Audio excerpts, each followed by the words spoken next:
Hi, Seattle Desi TV US. This is Bharat Kumar here. We are here at the special venue, The Spotlight in Woodinville. We are here at the meet and greet event of Athenna Crosby, Miss World America. Are you excited, guys? We are meeting her for a special interview. We have taken thanks for taking time from your busy schedule. We are so happy to have you on the show. We want to learn more about you, right? The first thing we want to know is what inspired you to even take part in this pageant in the first place? Well, first of all, I just want to say thank you so much to Seattle Desi TV for this invitation. It's so wonderful to sit down and talk to you. My pageant journey actually began 20 years ago. This is my 20th year doing pageants. And I was inspired because of my mom. I come from a country called Venezuela, so I hold dual citizenship. So my mom was born and raised there, and I obtained my citizenship there as well. In Venezuela, pageants are a huge deal. It's a huge part of the culture. So my mom participated in a pageant, and when she moved to the United States later on and had a family, it was always something sort of in the background of my mind. Knowing my mom's history, watching pageants on TV growing up, I was always really inspired by the women that I saw. So knowing that it was sort of in my blood, I just went for it one day, and it's been an incredible journey ever since then. So that was sort of the origin. Wow, 20 years you have been in it. 20 years. I did my first pageant when I was 7 years old, and in a month and a half, I'll be turning 27. So that will commemorate 2 decades of doing pageants. And what better way to be in this position right now, right? Go out on top. So the other thing we wanted to, being there, becoming Miss World America is not easy. What the audience would like to know is what did it take for you to be here? How much of hard work, what all was involved in getting to that stage? That is a wonderful question. I think there's a misconception that pageants are all about physical beauty or just showcasing the outward attributes of women. But in reality, a lot of us have a greater passion and a message as to why we do a pageant. It's not easy going out for a public job interview, right? There's months of campaigning leading up to the final night. And then, of course, when you're on the final night, you're competing in multiple categories and different rounds to show the judges why you deserve this job, this very public job. And the reason why I entered pageants, aside from my cultural connection to it, was because I'm very passionate about advocating and giving back to the community. My little brother, Adrian, is on the autism spectrum, and growing up, my family encountered a lot of challenges with that. People weren't always very understanding. They passed judgment, or they mentioned to my parents that Adrian didn't belong, in certain situations. And my brother, Adrian, has been so resilient and inspiring me to keep going.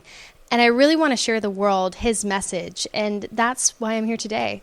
Wow. So I think the story behind it is very powerful, and I think why you're there.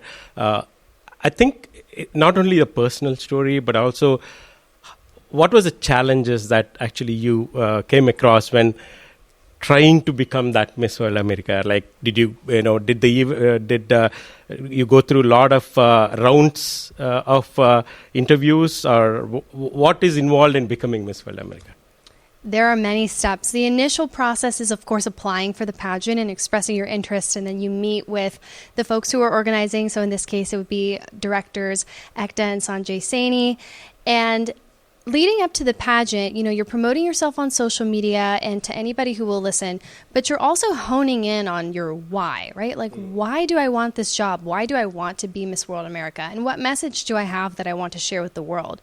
So kind of finding your message and also your personal branding. What can I bring to the table with this job? So I sort of divided up into 3 categories, which is, why do I want this job? AKA, why should they pick me? Yeah. B, what can I offer them? What can I bring to this company, right? When you do a job interview, what can I offer the company? And then also, what do I want my legacy to be? What do I want to leave behind?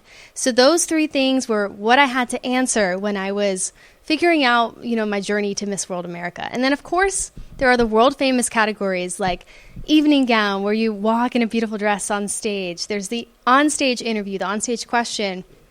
There's a closed door interview with the judges panel. And then there's also some optional contests like talent and fitness, where you can showcase, your other skills. But all of this encompassing is how they choose the winner. Wow, so it's a lot. You got to be prepared for anything. So I'd say then congratulations for really being thank to you. America. And, how are you feeling representing, America and Miss World? I think it's just coming in a couple of months. It's November. So there's a lot to do before you get there. How is your feeling?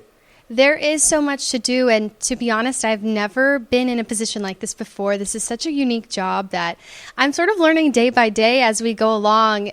I know for sure that there are messages that I want to carry to the world, but then I'm also figuring out, like, what does it mean to be an American? What does it mean to represent my country on the international stage? And I'm meeting with lots of people in the community, whether that be, friends, family, or even constituents, and hearing their stories has inspired me. I take a little bit of information with every person that I meet, whether that's their immigration story, like my mother's, whether that's their story living in their hometown of whatever city that is in the USA. So in this case, it'd be Seattle or my hometown of San Jose. Hearing everybody's story inspires me. And I go, okay, by learning this is what I want to represent on the international stage of, like, this is what it means to be an American. Fantastic. So, what changed after becoming that Miss World America, before and after? And, I just was talking to you offline there, and there's a lot of travel involved. Yes. What does it mean for you, all of this? The travel opportunities are definitely one of the perks of this job. I'm so grateful to be here in Seattle. Following this, I go to Arizona, Texas, and Florida, and then I have an international trip coming up later this month. So it's wonderful because this organization gives you a microphone, not only literally, but metaphorically too, right? People want to listen to what you have to say. They want to say, oh, Miss World America, what do you think about this and this and that? And that also opens the doors to meet new people that I would have otherwise never met. And that too includes opportunities to travel to meet said people, whether that's locally, nationally, or even internationally. So I'm so grateful. I have been a little jet lagged. I had a trip last month to Dubai. That was a 16-hour flight. But you know what? I was happily flying with my little eye mask on, and I'm just grateful for every single second of this journey. But yes, the travel is one of the perks for sure. Yeah, it just gives you a lot of responsibility, right? Yes, of course. And one thing I learned, I have to share this tidbit, is America is such an iconic nation to people all over the world. And I've come to find that most international folks are actually very in tune with our culture because they watch a lot of American TV and movies and music. So everywhere you go, people sort of know a lot about what it's like to live in the U.S. already. And they have things to say like, oh my gosh, my favorite movie is, like Dirty Dancing or something. And I'm like, okay, cool. Like, that's good to know. That's just their one thing that they connect like to the United States. And they get so excited. It's almost like being a celebrity everywhere you go. They go, oh, do you live in Hollywood? I do live in Hollywood. Oh my gosh, are you famous? Not yet. Maybe someday. Maybe someday.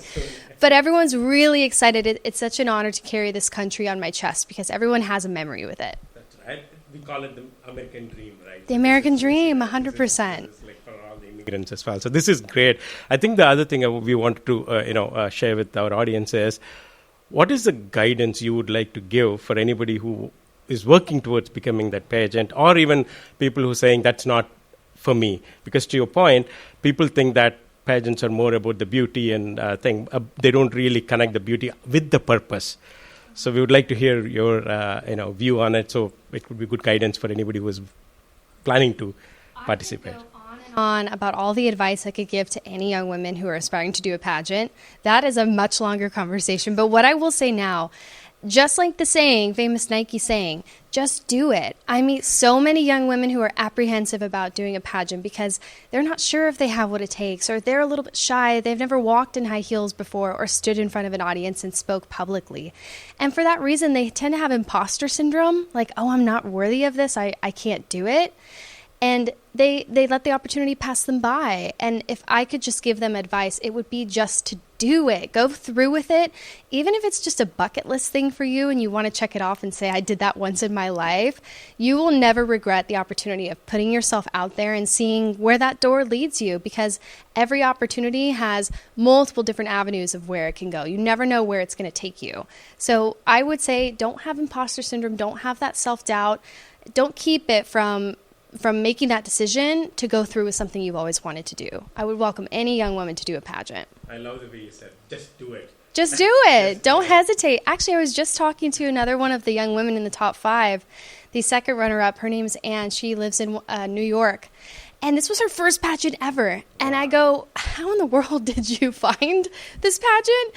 Continue signing up and going through with it. And then to make it all the way to the top 3, wow. Right? It just blew me away. And she said, I just decided one day that I was going to go through with it. At that point, she had already paid the money and sort of invested a little bit in it already. So she sort of had no choice but to run it through. And she's just so blessed and grateful that she did it. So let Anne's story be any inspiration to any young women. Thank you for sharing such a nice story. And also the message that you're giving, just do it, will give a lot of confidence to the newcomers who want to take time to do it. Lastly, before we finish the interview, we would like to know one biggest challenge that you have had and that how you came across that, because that's big. As you said, becoming Miss World America or even getting to that stage of representing America in the Miss World is it comes with a lot of challenges. If you could share one challenge that was the biggest one and how you overcome that will be of great. Thank you for asking me that. And there are many challenges with anything in life. No matter what goal you have set out to achieve, there will be hurdles along the way. So I knew that going into it, that it wasn't going to be easy, but with hard work, anything is possible. I'll say one thing that I experienced earlier this year. Since tapping more into my culture of being half Venezuelan, I have started speaking Spanish more. I started interacting with other Venezuelan folks. And although I found a lot of support from the community, I've also found those naysayers and those haters who have said, oh, you're not Latina enough, or you don't represent us, or you don't fit into our culture. And I realized that instead of letting that get me down, I could use it as an inspirational story, because my story is very much a truly American story, being the daughter of an immigrant who came to the United States with that American dream. Meeting my father and having a multicultural and biracial family is not only mine, but the story of so many other young people across America. And so instead of letting those haters get me down and say, oh, you're not Venezuelan or you're not American, I proudly say, you're right, I'm neither of those because I'm both. And that's the biggest lesson that I've learned throughout this year is my identity is actually my superpower. And through embracing that, I can inspire other young women just like me. Thank you for sharing that, because that's the biggest thing. The global world is becoming more global, and I think more diverse. So I think thinking the way you said it is phenomenal. So thank you for taking the time out of your busy schedule. Our Seattle Desi TV. Yes. To wish you success, and guys, stay tuned for Miss World. We have future Miss World here. Oh. So we wish you all the success. Thank you. Good luck with the whole process that you go through. And I want to say one last thing is I just recently learned a new saying, Indian saying of calling somebody G, like after their name. So how would I pronounce your name? Bharat G. Bharat G. Yeah. Thank you so much, Bharat G, from Seattle Desi TV for this interview opportunity. Well, thank you. So Oh, no, I'm not worthy of that. I'm not worthy. I'll work up to the title of G. I don't know if I'm worthy of it yet. The question you asked itself made you worthy. So right. I'll roll with it. Thank you so much. Thank you for this opportunity. All right. Have a great day. Thank you so much. Thanks, guys.